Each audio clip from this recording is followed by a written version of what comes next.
시청자 여러분 안녕하십니까? 더 뉴스 시작합니다. 경찰 치안감 인사 유출, 인사 번복 논란에 윤석열 대통령이 어이없는 일로 중대한 국기문란이라면서 격앙된 반응을 보였습니다.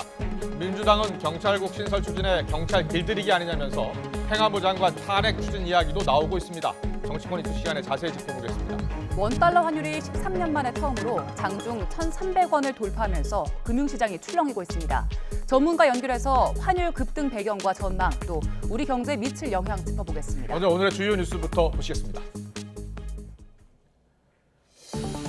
고물가와 기준금리 인상으로 경기 침체 우려가 커지는 가운데 원달러 환율이 13년 만에 장중 1,300원을 넘어섰습니다.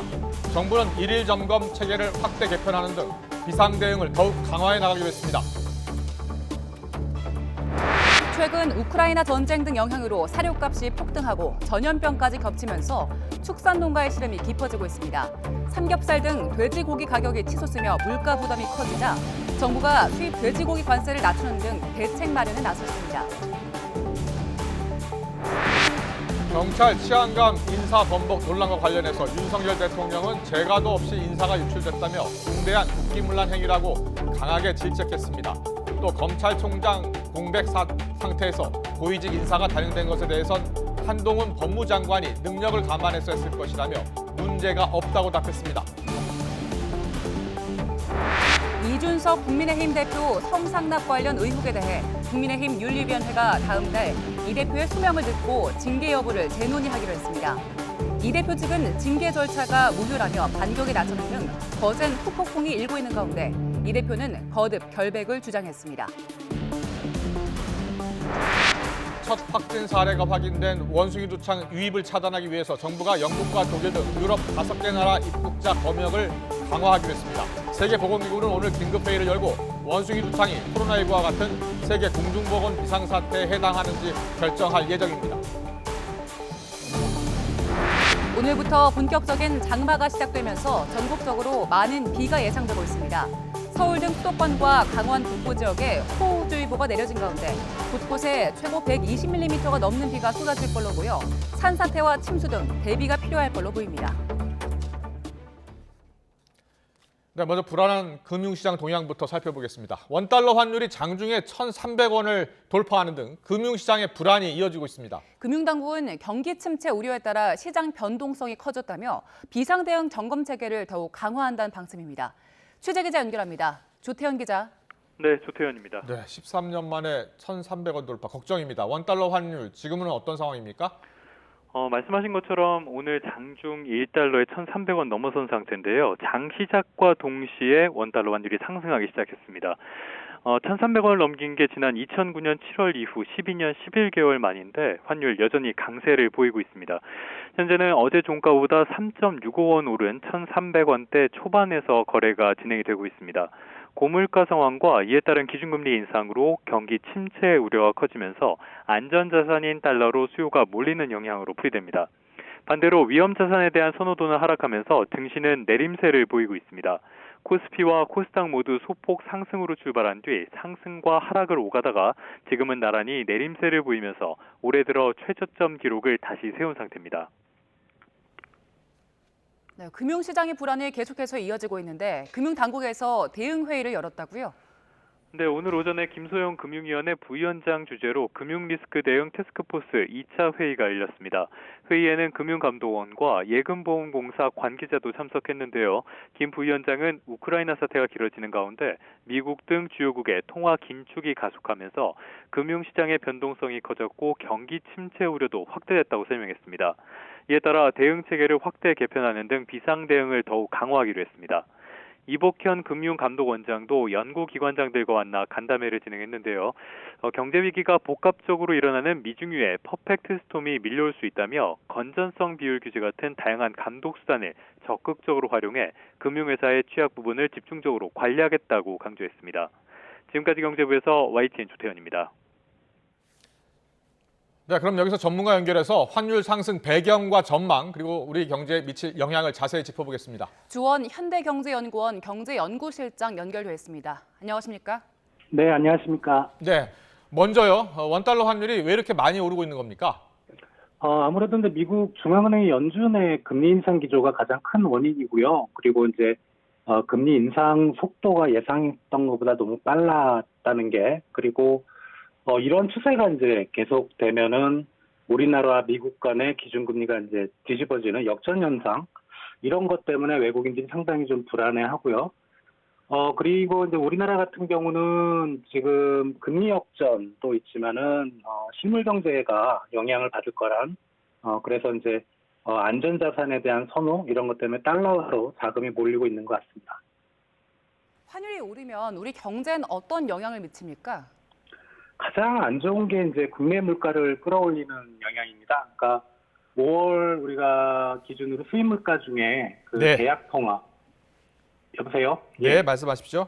예, 계약 통화 기준으로 전년 동월 대비 한 23% 올랐는데, 네. 이게 원화 기준으로는 36% 정도 더 올랐거든요. 그러니까 이 차이가 한 13% 정도 되는데, 이게 우리나라 소비자 물가 상승에 상당히 중요한 원인이 되고 있고요. 그리고 문제는 이제 환율이 물가를 자극하면 우리나라 중앙은행이 한국은행의 기준금리 인상을 가속화할 수 있습니다. 네, 네.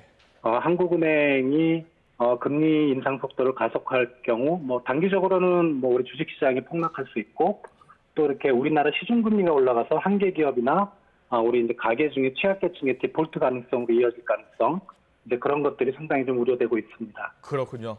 환율이 오르면 물가도 오르고 또 물가가 오르니까 금리도 올려야 하고 어려운 상황이 계속될 것 같다는 말씀이신데, 과거에요, 우리나라가 환율이 급등하면서 외환 위기를 겪은 적이 있었습니다. 지금 우리 외환 보유고로 보면 괜찮은 겁니까? 지금 5월 말 현재 외환 보유액은 한 4,477억 달러, 그러니까 4,500억 달러가 조금 안 되는데, 네. 과거에 비해서 많이 늘어났고요. 우리나라 GDP의 한 4분의 1, 연간 교역액의 한 30에서 40% 정도인데, 이게 적정 외환 보유액이라는 게 있습니다. 그러니까 예. 가장 우리가 미니멈으로 가장 작게 외환 보유액을 추정하는 게 이제 3개월치 수입액, 대략 한 2천억 달러 좀 안 되니까 지금 외환 보유액 수준으로는 괜찮은데, 근데 다만 이제 IMF의 권고치가 한 6,800억 정도 됩니다. 그리고 네.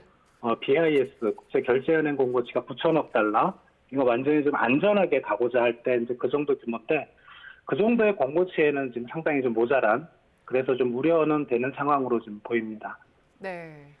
일부 신흥국가는 지금 외환시장 이제 취약한 신흥국가들 보면 부도 위기가 있다고 하는데 현재 상황 어떻습니까? 이제 신흥국 중에 모든 신흥국이 그런 건 아닌데요. 그 신흥국 중에서 부채가 좀 많고, 인플레가 높고, 그 다음에 거시경제 펀더멘탈이 좀 취약한 신흥국들, 이런 경우는 이제 환율이 올라가고, 뭐 미국의 기준금리가 올라가면 자금을 차원할 수 있는 방법도 막히고, 또 갚아야 될 돈도 커지기 때문에 이런 신흥국들이 상당히 좀 어렵습니다. 그러니까 이미 스리랑카라든가 터키 같은 게 거의 외환위기에 들어갔고요. 예. 그리고 뭐 아프리카 일부 국가와, 그리고 이제 미국이 금리가 올라갈 때 이제 단골로 디폴트가 나왔던 아르헨티나, 뭐 남미 쪽에 에콰도르, 베네수엘라, 이런 국가들이 좀 우려가 되는데, 실제로 이제 최근 세계은행 총재도 이 신흥국들이 상당히 어렵다. 그리고 나아가서는 더 우려되는 게 이제 도미노 현상입니다. 일부 신흥국이 파산하면 우리나라가 이제 90년대 말에 외환 위기를 겪었던 것처럼 예. 그게 다른 나라로 번지는, 이제 그런 위기가 되면 사실 세계 금융시장이 다시 한번 큰 어려움을 겪을 수가 있어서 이 신흥국 위기가 상당히 좀 우려되고 있습니다. 그렇군요. 신흥국 위기도 잘 살펴봐야 될 것 같습니다. 원달러 환율이 오늘 1,300원을 장중에 돌파했는데요. 더 오를 가능성이 있다고 보십니까? 지금 분위기로서는 뭐 상단은 우리가 예측하기는 어렵지만 1,350원까지는 단기간 내 좀 올라갈 가능성이 있다고 생각이 됩니다. 다만 이제 지금 1,300원 내외 정도는 상당히 좀 오버슈팅이라고 할까요? 너무 좀 과도하게 올랐다는 그런 시각도 많기 때문에 예. 지금 상승세이긴 하지만 아직은 좀 지켜봐야 될 그럴 상황인 걸로 보입니다. 네.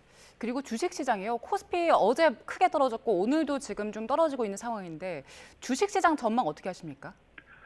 주식시장이 여전히 좀 불안할 거는 당연하고요. 이 환율이라는 게 사실 이제 그 나라에 대한 대외적인 평가를 나타내는데, 원화 환율이 다른 나라 통화에 비해서 좀 많이 약세를 보이고 있기 때문에 이런 것이 좀 안정이 되려면 미국 중앙은행인 연준하고 그다음에 한은이 어떤 금리 인상 속도, 그리고 거시경제 펀더멘탈 이런 것이 좀 예측 가능성이 확보되는 그런 때까지는 좀 계속 약세를 보일 가능성이 높다고 생각이 됩니다. 네, 알겠습니다. 오늘 말씀 잘 들었습니다. 지금까지 주원 현대경제연구원 경제연구실장과 함께했습니다. 잘 들었습니다. 감사합니다.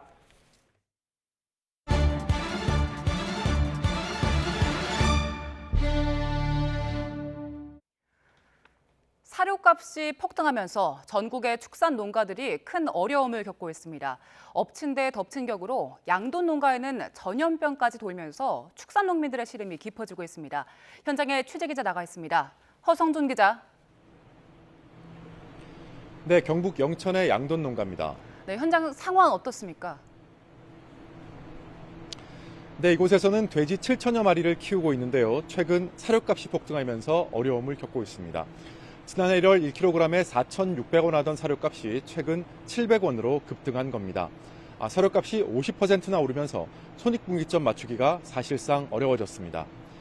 국내 사료용 곡물의 자급률은 1%로 대부분 수입에 의존하고 있는데요. 러시아 우크라이나 전쟁으로 주원료인 옥수수 수입 가격이 폭등하면서 사료값도 덩달아 뛰고 있는 겁니다. 이처럼 사료값이 폭등하는데 돼지 설사병까지 극성을 부리면서 양돈 농가들은 최악의 상황으로 내몰리고 있습니다. 한우를 기르는 축산농들도 2중고, 3중고를 겪기는 마찬가지입니다. 사료값이 지난해보다 평균 30% 가까이 올랐는데요. 수입 건초에서 축사 바닥에 까는 톱밥까지 오르지 않은 게 하나도 없습니다. 국제 곡물가가 계속 오르면서 사료업체들은 하반기에 최소 2-3번의 추가 가격 인상을 예고했습니다.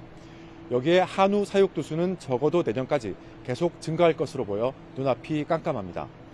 지자체는 배합사료를 대체할 수 있는 건초나 짚으로 만든 조사료의 생산을 늘리는데 안간힘을 쏟고 있습니다. 정부도 사료 구매 자금으로 2,300억 원을 저리융자로 지원하는데 금리를 기존 1.8%에서 1%로 내렸습니다. 하지만 기존에 대출이 있는 상당수 축산농가들은 추가 담보 제공 여력이 없거나 신용한도 부족 등으로 필요한 자금을 제때 지원받지 못하고 있습니다. 지금까지 경북 영천에서 YTN 허성준입니다. 네, 사료값 상승에 전염병까지 겹치면서 농가 시름이 깊은데요. 고기 가격이 오르자 시민들이 지갑을 닫으면서 상인들에게도 타격이 있다고 합니다. 현장에 나가 있는 취재기자 연결합니다. 김철희 기자. 네, 서울 마장동 축산물 시장에 나와 있습니다. 고기값이 많이 올랐다는데 현장 분위기 어떻습니까? 네, 저는 지금 축산물 시장 안에 있는 정육점에 나와 있는데요. 조금만 둘러봐도 고기값이 크게 올랐다는 걸 볼 수가 있습니다. 제가 미리 삼겹살을 꺼내놨는데 100g당 3,000원을 한다고 적혀 있는데요. 원래는 2,500원 정도였으니까 가격이 20% 정도 오른 겁니다. 또 다른 품목 중에도 계속해서 가격이 오르고 있어 2배 가까이 가격이 뛴 상품도 있습니다. 이 때문에 사람들의 발길이 줄어 상인들 걱정도 큰데요. 이야기 직접 들어보시겠습니다. 네, 삼겹살이 좀 저렴해야 드시는데 가격이 좀 비싸서 많이 안 와요. 40~50%가 매출이 떨어졌어요. 실제 축산물 품질평가원 자료를 봐도 6월 삼겹살 가격은 지난해 평균보다 18% 정도 올랐습니다. 이곳 상인들이 가격 상승을 직접 체감하기 시작한 것은 2달 전쯤인데요. 앞서 들으신 것처럼 전쟁 등 영향으로 사료 가격이 많이 올랐고 강원 지역에서 터진 아프리카 돼지 열병도 가격 상승에 영향을 줬다는 분석이 나옵니다. 물가 상승이 이어지자 정부도 대책 마련에 나서고 있는데요. 하반기 수입 돼지고기 5만 톤에 대해 할당 관세를 적용하기로 한 겁니다. 할당 관세란 관세를 일정 기간 낮춰주는 제도입니다. 또 매주 경제 상황을 점검해 물가 안정 대책을 내놓기로 하는 등 물가 안정을 위한 총력전을 펼치고 있습니다. 지금까지 서울 마장동 축산물 시장에서 YTN 김철입니다. 윤석열 대통령은 최근 경찰의 치안감 인사 번복 논란에 대해서 중대한 국기문란이라고 강하게 질책했습니다. 또 검찰총장 공백 상태에서 어제 고위직 인사가 단행돼 이른바 총장 패싱 우려가 나오는 데 대해선 검찰총장은 전국 수사를 지휘하는 만큼 식물총장이 될 수 없다고 일축했습니다. 취재기자 연결합니다. 조은지 기자. 네, 용산 대통령실입니다. 그제 경찰 치안감 인사가 났다가 2시간 만에 번복된 일이 있었습니다. 자, 왜 이런 일이 벌어진 건지 윤 대통령이 직접 확인한 겁니까? 네, 출근길에 기자들과 만난 윤석열 대통령은 본인도 언론 기사를 보고 알아봤다면서 어이없는 일이 벌어졌다고 말했습니다. 경찰에서 행정안전부에 자체적으로 추천한 인사를 올렸는데 행안부의 의견도 안 받고 인사권자인 대통령의 재가도 없이 그냥 보직해버린 거라고 설명했습니다. 윤 대통령은 인사가 유출되고 언론에 마치 인사가 번복된 것처럼 나간 건 중대한 국기문란 행위 아니면 공무원으로서 할 수 없는 과오라고 강하게 질책했습니다. 그제 치안감 인사가 2시간 만에 수정되면서 행안부와 경찰청 실무진 사이 소통이 미흡했다는 해명이 나왔지만 동시에 대통령실이 개입한 건 아닌지 의혹으로 번지기도 했는데요. 윤석열 대통령은 경찰 인사안을 변경한 사실이 전혀 없다면서 행안부에서 나름 검토해서 올린 대로 재가했다고 설명했습니다. 들어보시죠. 대통령 재가도 나지 않고 행안부에서 또 검토해서 대통령에게 의견도 내지 않은 상태에서 그러한 인사가 밖으로 유출이 되고 이것을 또 언론에다가 마치 인사가 번복된 것처럼 이렇게 나간다는 자체는 아주 중대한 국기문란 아니면은 이거는 어이없는 공무원으로서 할 수 없는 그런 과오라고 볼 수 있습니다. 네, 윤석열 대통령의 강한 질책이 주목받는 이유, 최근 행안부 내 경찰국 신설안을 두고 경찰 통제, 경찰 길들이기라는 비판이 나오는 것과 맥이 닿아 있기 때문인데요. 윤 대통령은 경찰보다 독립성, 중립성이 강하게 요구되는 검사 조직도 법무부에 검찰국을 두고 있다고 반박했습니다. 치안이나 경찰 사무는 행안부에서 지휘 통제를 하고 독립성, 중립성이 요구되는 부분은 헌법과 법률, 원칙에 따라 이루어질 거라고 덧붙였습니다. 검찰 인사도 뒷말이 나오고 있습니다. 검찰총장 공백 상태에서 어제 한동훈 법무장관이 검찰 지휘부 인사를 단행했는데요. 윤 대통령이 이와 관련해서도 언급을 했죠? 네, 검찰총장도 없는데 인사를 하면서 총장 패싱 비판이나 식물총장이 될까 우려가 있다 이렇게 출근길 취재진이 질문을 했는데요.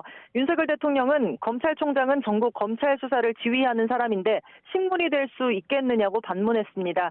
어차피 인사권은 장관 제청을 받아 대통령이 하는 거라면서 검사나 경찰 인사에 대해 책임 장관으로 인사 권한을 대폭 부여했다고 설명했습니다.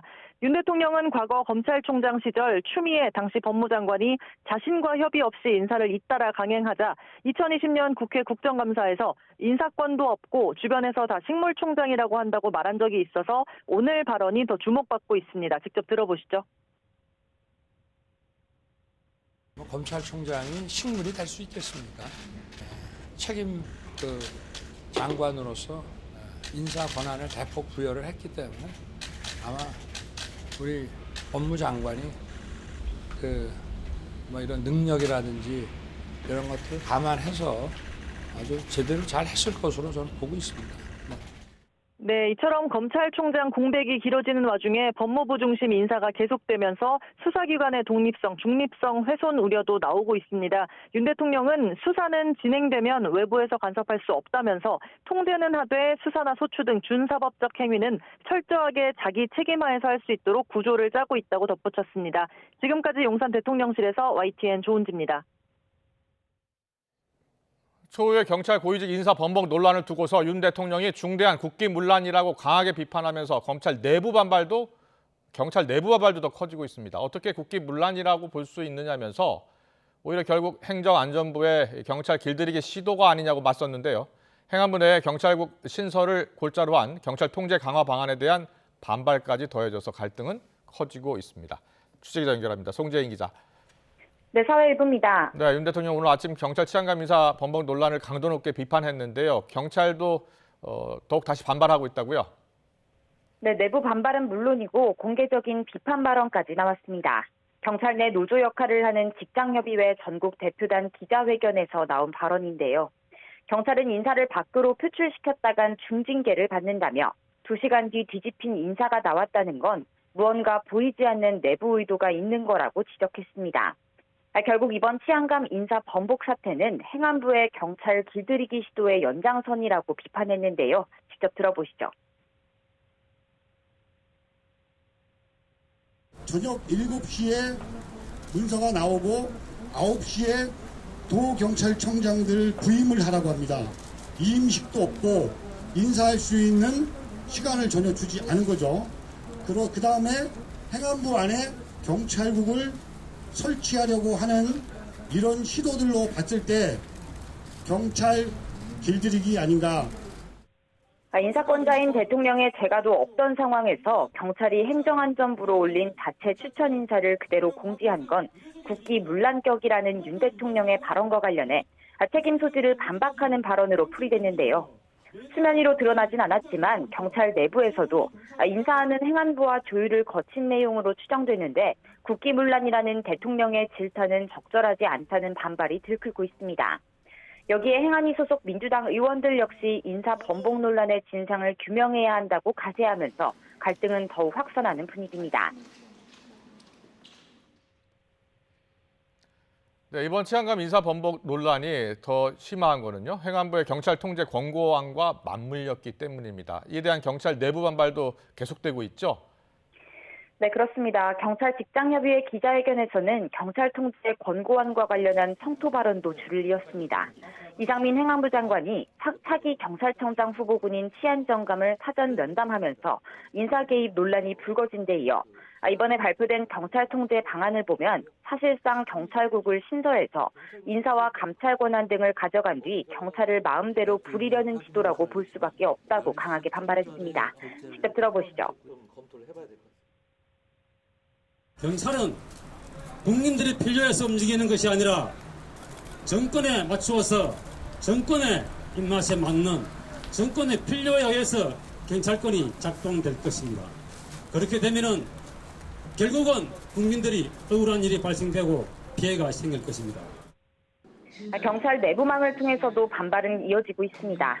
새 정부의 검찰 편중 인사를 언급하면서 결국 행안부 내 신설되는 경찰국 국장 역시 검사 출신이 내정돼서 통제를 강화하려는 것 아니냐는 게시글이 올라오기도 했는데요. 내부 반발이 가라앉을 기미를 보이지 않자 김창룡 경찰청장은 오늘 아침 출근길 기자들과 만나 이상민 행안부 장관과 최대한 빨리 면담 일정을 잡기 위해 노력하고 있다며 경찰 입장을 충분히 말씀드리고 또 건의하겠다고 밝혔습니다. 지금까지 사회 일부에서 YTN 송재인입니다. 국민의힘 윤리위원회가 2주 뒤 이준석 대표의 징계 여부를 다시 논의하기로 하면서 거센 후폭풍이 일고 있습니다. 이준석 대표는 언제까지 미룰 거냐면서 기우제식 징계냐는 반응을 보였습니다. 취재기자 연결합니다. 김경수 기자. 네, 국회입니다. 네, 이준석 대표, 어제 윤리위원회 결과에 대해서 어떤 입장 밝혔습니까? 네, 조금 전 한 라디오 방송에 출연한 이준석 대표는 윤리위가 결정을 미룬 건 그 사이에 경찰 수사 등 참고할 만한 내용이 나오는 걸 기다리는 게 아니겠냐며 아쉬움을 드러냈습니다. 그러면서 이미 거의 2달 전에 측근인 김철근 당대표 정무실장이 경찰 조사를 받았고 혐의가 있다면 자신도 조사를 받지 않았겠냐며 거듭 결백을 주장했습니다. 징계 때문에 계속 이름이 오르는 제 입장에서는 네. 야 이건 뭐 기우제식 징계냐 나올 때까지 기다리겠다는 거냐 그래. 벌써 한 달이 다 돼가는데 지방선거 끝나고 나가지고 바로 다음 날부터 우리 혁신이 출범해서 다음 이제 당 개혁 준비하고 이렇게 한다고 했는데 벌써 한 달 가까이 동력 갉아먹고. 네, 어젯밤 국민의힘 윤리위는 다음 달 7일에 이준석 대표를 직접 불러 소명을 듣고 징계 여부를 다시 논의하기로 했습니다. 또 성상납 증거인멸 의혹과 관련해 이 대표와 함께 윤리위에 넘겨진 김철근 정무실장에 대해선 징계 절차 개시 결정을 내렸습니다. 김철근 실장이 윤리위의 조치가 무효라고 주장했다 이렇게 전해지고 있는데 윤리위를 두고 당내에서도 이견이 나오고 있다고요? 네, 이 대표 측근인 김철근 실장은 오늘 아침 자신의 SNS 글을 통해 윤리위 조치는 규정을 어겨서 무효라며 반발했습니다. 윤리위원회가 당무감사위원회를 거쳐 징계 안건을 회부해야 하는 절차 등을 명백하게 어겼다는 겁니다. 오신환 전 의원은 YTN 라디오에서 당대표에 대한 징계 심의 자체가 쿠데타라며 윤리위를 정면으로 비판했습니다. 이거는 민주적 절차로 국민과 당원이 뽑은 당대표를 9명의 윤리위원이 결과적으로 탄핵시키는 정치적 불순한 의도를 갖고 있는 쿠데타다 이렇게 생각하고 있습니다. 네, 반면 윤리위의 원칙적 대응을 촉구하는 목소리도 나왔는데 오늘 아침 최고위 회의에서 나온 조수진 의원의 발언 먼저 듣고 오시죠. 조국 수호로 상징되는 팬덤 정치와 내로남불, 각종 성범죄에 대한 무분별한 용인이 더불어민주당의 패착이라는 전문가들의 진단 역시 타산지석으로 삼아야겠습니다. 네, 사실상 이 대표를 겨냥한 발언이 아니냐는 해석이 나오고 있는데요. 이준석 대표 징계를 두고 당내 이견이 분분한 상황에서 권성동 원내대표는 이럴 때일수록 당이 하나가 되어야 한다고 말했습니다. 당원과 국민들께서 우려하시는 부분은 잘 인식하고 있습니다. 이럴 때일수록 당이 하나가 돼서 이 민생 경제 위기를 극복하는 데 힘을 모으겠습니다. 이번엔 민주당 상황 알아보겠습니다. 오늘부터 민주당 의원들이 워크숍을 갖네요.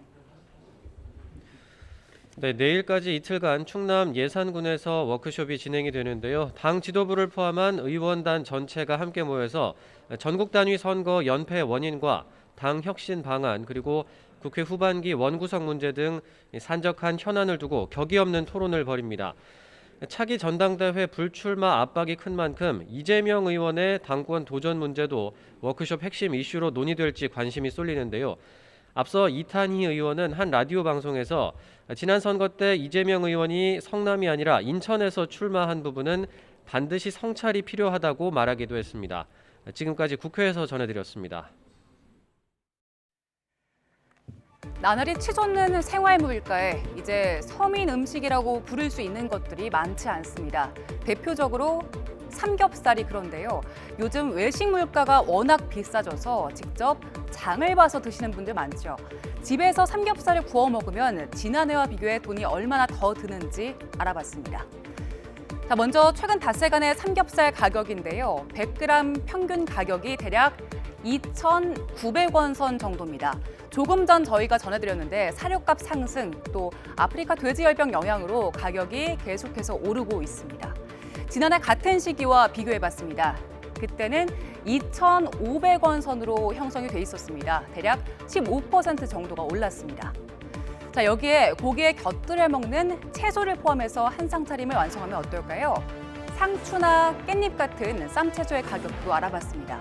지난해 같은 시기와 비교하면 상추는 5% 그리고 깻잎은 34%나 가격이 올랐습니다. 여기에 마늘과 양파도 좀 구워볼까요? 지난해 같은 시기와 비교해서 마늘은 15% 그리고 양파는 19% 정도씩 가격이 올랐습니다. 여기에 소주 한 잔도 곁들여보죠. 소주 가격도 지난해보다 10% 정도 올랐으니까 고기와 한 잔 마시면 삼겹살 한 상 가격 상승률은 더 높아지죠. 자, 이렇게 해서 4명 기준 한상 차림 비용을 따져봤습니다. 어제 가격 기준으로 총 41,438원 정도가 나왔는데요. 1년 전에는 34,000원 정도면 먹었으니까 대략 21% 정도가 오른 겁니다. 여기에 밥, 또 쌈장 등을 더하면 가격은 더 올라가겠죠. 차림 비용을 계산해보니까 안 오른 게 없는데요. 이처럼 크게 오른 밥상 물가에 소비자들은 지갑 열기가 갈수록 부담입니다. 상인들도 답답합니다. 도매 가격 자체가 크게 올라서 가격을 올릴 수밖에 없는 상황이기 때문인데요. 물가가 하루빨리 안정돼서 소비자도 또 판매자도 모두 웃을 수 있는 날이 어서 왔으면 좋겠습니다.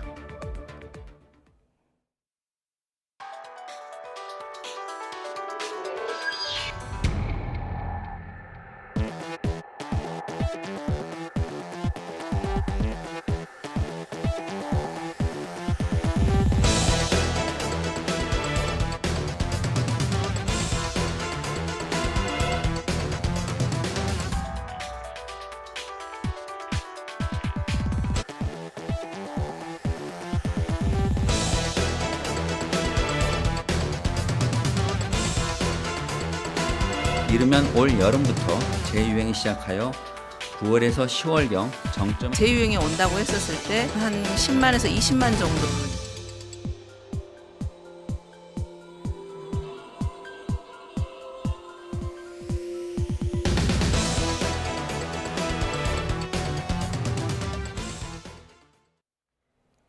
네, 어제 우리나라에서 첫 원숭이 두창 환자가 나왔죠. 원숭이두창 감염, 이제 우리나라도 예외가 아니게 됐습니다. 네, 오늘 WHO에서 긴급회의를 여는 데다 또 7, 8월엔 코로나 재유행까지 우려되면서 국내 검역에 신속한 대응이 필요한 상황입니다. 전문가와 자세한 내용 짚어보겠습니다. 정재훈 가천대 예방의학과 교수와 함께합니다. 어서 오세요. 네, 안녕하세요. 안녕하세요. 원숭이두창 환자가 처음 나왔잖아요. 전 세계적으로 보면 곳곳에서 환자가 나오고 있어서 걱정이거든요. 전문가들은 어떻게 보고 있는 거예요? 네, 국내 유입은 시간 문제라고 볼 수 있었습니다. 네. 전 세계적으로 급격하게 유행이 진행이 되고 있기 때문에 언젠가는 국내에 들어올 것으로 예상을 하고 있었는데요.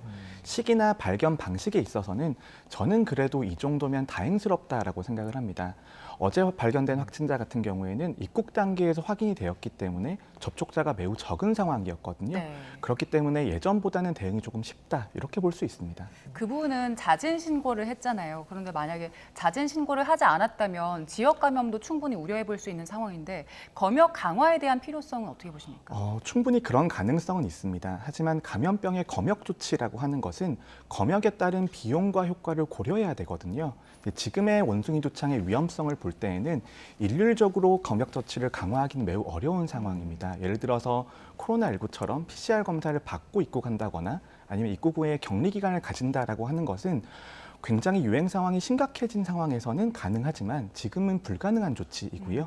그렇기 때문에 자진 신고에 기대하는 것이 가장 좋은 방법입니다. 네, 어제 의심 환자가 2명이었잖아요. 근데 한 명은 수두 환자로 확인이 됐습니다. 증상이 어떻게 다릅니까?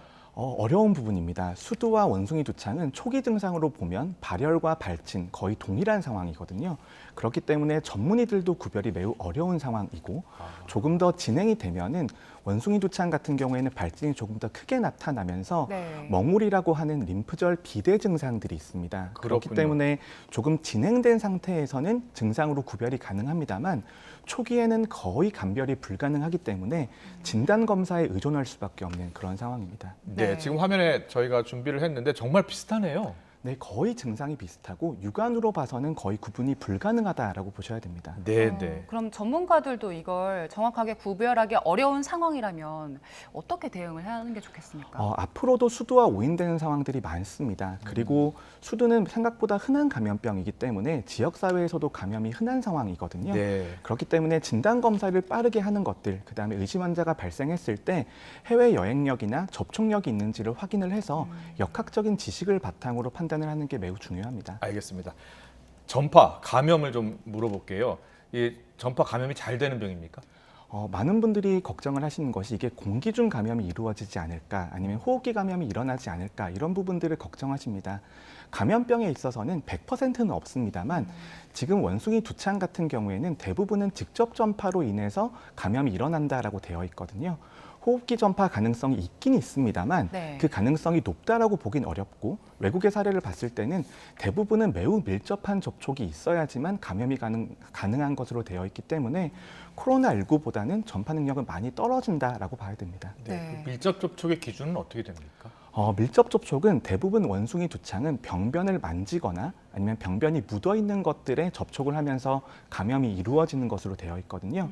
그래서 호흡기 바이러스 같은 경우에는 밀접 접촉이 가까이서 대화를 나누거나 아니면 식사를 하는 정도가 밀접 접촉에 해당이 될 수 있습니다만 원숭이 두창 같은 경우에는 같이 숙식을 한다거나 아니면 성적 접촉이 있다거나 이 정도 수준이 되어야지 밀접 접촉이다라고 볼 수 있습니다. 요즘에 외국 나가는 분들 워낙 많으셔서 직접 접촉을 하지 않았더라도 같은 물품을 써서 올라온 분들도 계실 수 있잖아요. 이런 분들이 이제 국내 입국해서 지역사회에 이미 전파가 이루어졌을 가능성도 있습니까? 가능성을 배제할 수는 없습니다만 가능성이 높다고 보기도 어렵습니다. 특히 원숭이 두창 같은 경우에는 매우 밀접한 접촉이 있어야지만 감염이 이루어지는 것으로 되어 있고 그리고 현재는 검역 조치들이 이루어지고 있어서 입국 단계에서의 발열은 어느 정도 확인이 되고 있습니다. 거기에 더해서 원숭이 두창은 피부 병변이 나타난다라는 특성이 있기 때문에 피부 병변이 나타나게 되면 대부분의 환자분들은 병원에 방문을 하실 거거든요. 그래서 놓치는 사례가 코로나19처럼 많지는 않을 것이다. 이렇게 보고 있습니다. 매우 밀접이라는 기준이 조금 막연하기도 하거든요. 그런 것들은 피부 병변에 직접 닿는 정도 그리고 옷가지나 침구 같은 것들은 같이 공유를 하게 되면 병변이 닿았던 부분에 다시 닿을 수도 있는 것이거든요. 근데 그 정도를 밀접 접촉이라고 보셔야 됩니다. 알겠습니다. 코로나19 같은 경우에 변이 바이러스가 많았잖아요. 원숭이 두창도 변이 바이러스가 나옵니까? 코로나19와 비교했을 때는 원숭이 두창은 코로나19 정도의 사회경제적인 영향을 미치긴 어렵다고 생각합니다. 그 이유가 원숭이 두창은 DNA 바이러스이고 그렇기 때문에 변이가 코로나19보다는 조금 덜할 것으로 예상을 하고 있습니다. 거기에 더해서 아까 말씀드렸던 전파의 방식이라든지 잠복기 이런 측면들을 봐서는 코로나19보다는 사회적인 영향이 덜할 것으로 생각을 하고 그렇기 때문에 변이도 조금 덜할 것으로 예상을 하고 있습니다. 네, 그동안에는 이제 해외여행 나가는 분들이 좀 적었지만 이제 여름휴가로 많이 나가실 텐데 그때 본격적으로 해외여행 가는 분들 늘어나면 우리나라도 좀 감염 우려가 높아지게 되는 걸까요? 지금은 첫 번째 유입 사례가 나온 것이고요. 이 첫 번째 사례가 나왔다라는 것은 그 다음도 충분히 가능하다라는 것입니다.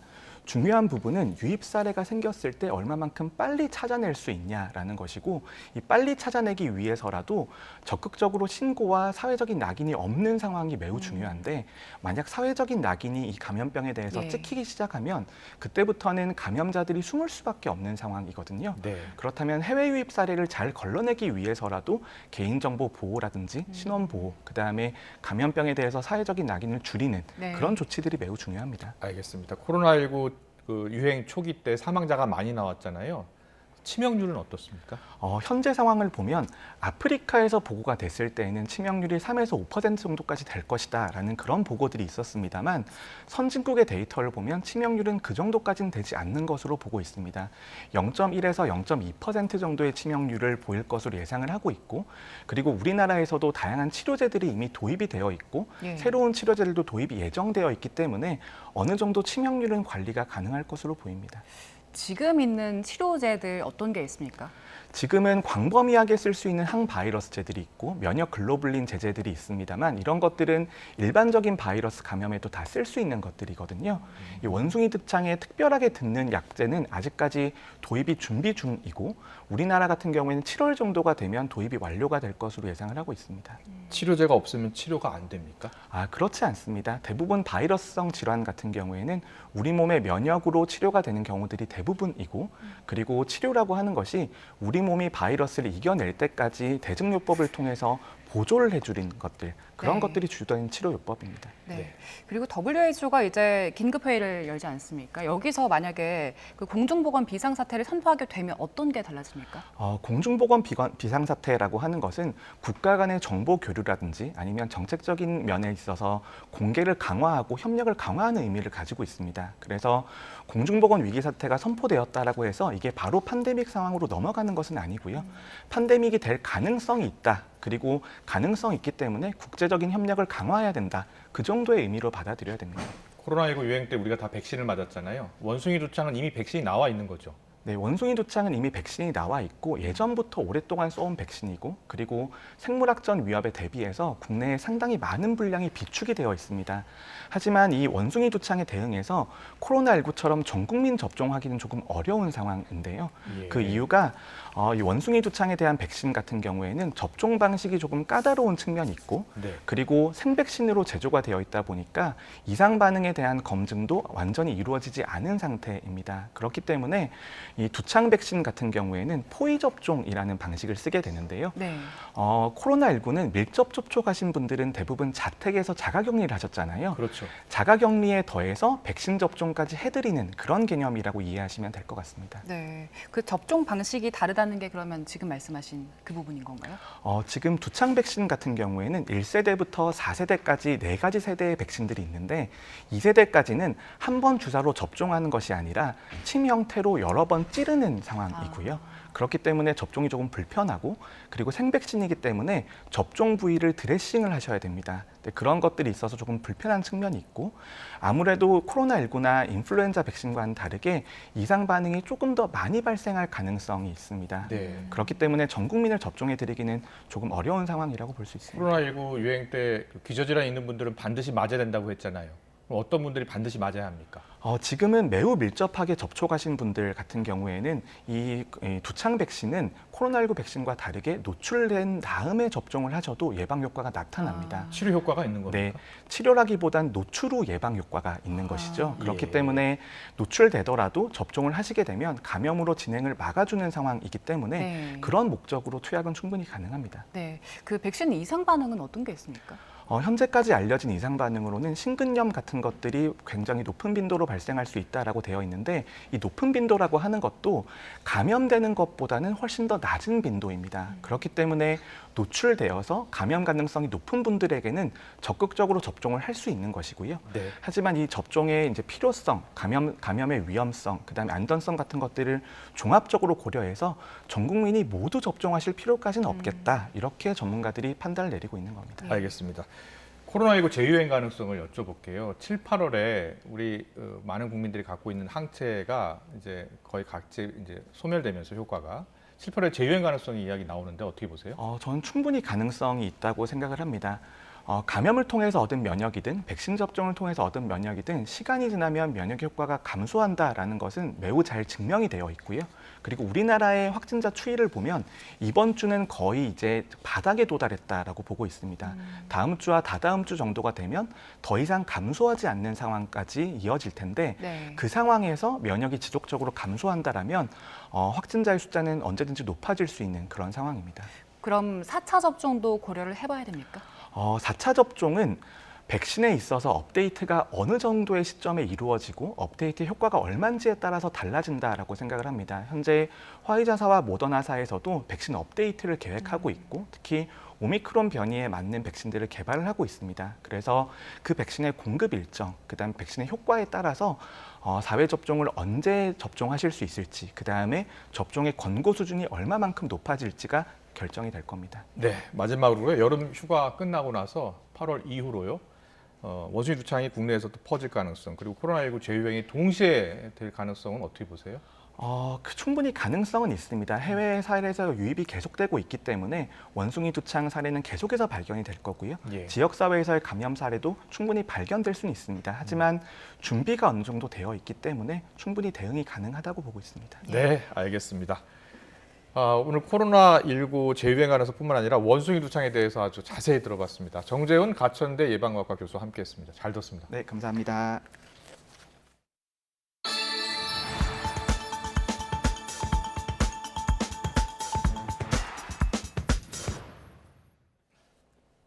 아프가니스탄 남동부에서 규모 5.9의 강진이 일어나서 1,000명이 넘는 사망자가 나왔습니다. 주민이 잠든 한밤중에 지진이 발생한 데다 엉성하게 지어진 흙집이 무너져 내리면서 피해가 더욱 커졌습니다. 이종수 기자입니다. 현지 시각 22일 아프간 남동부 파키스탄 국경 인근 파크티카주에 발생한 규모 5.9 강진으로 가옥이 일부만 남았을 뿐 우르르 무너져 돌무더기가 됐습니다. 강진이 주민들이 잠든 새벽 1시 24분쯤 발생해 피해가 더욱 컸습니다.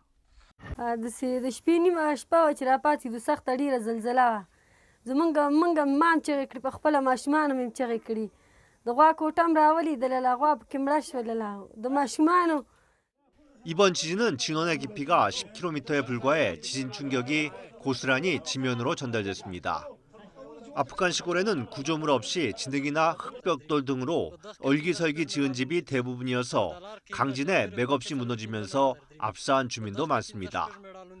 올해 1월에도 아프간 서부에서 규모 4.9, 5.6의 지진이 잇따라 발생하자 흙집 800여 채가 파괴됐습니다. 이번 강진으로 북은 호스트주 등에서도 사상자가 발생했고 산간 지역 피해는 제대로 집계되지 않은 상태여서 사상자 수는 더욱 늘어날 것으로 보입니다. 탈레반 정부는 헬리콥터 등을 동원해 구조와 수색에 나섰고 피해 지역에 구호 물품도 전달하고 있습니다. 또 긴급 내각 회의를 소집하고 희생자 지원에 나섰습니다. رئاسة الوزراء حكم مطابق كم فيصله وصلت هر شهيد كورنيتا فعلا دفاره عاجل كومك يولك افغاني شهيد كورنيتا 프란치스코 교황과 국제사회 구호단체도 큰 어려움에 부닥친 아프간 국민을 도와주길 바란다고 호소했습니다. YTN 이종수입니다.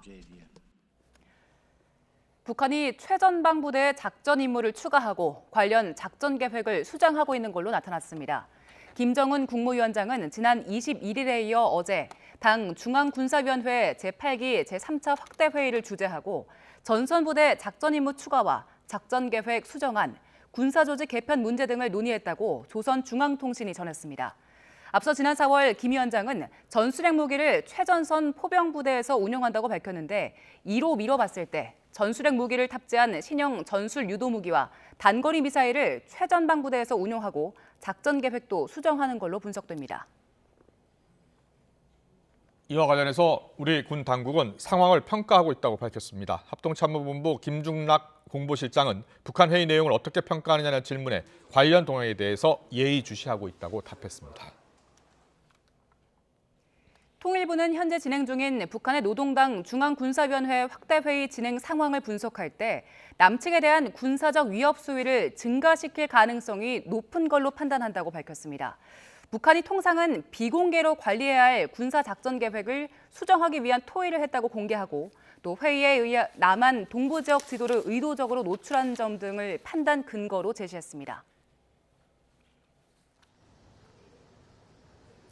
장마전선이 북상하면서 현재 수도권 곳곳에 벼락과 돌풍을 동반한 요란한 비가 내리고 있습니다.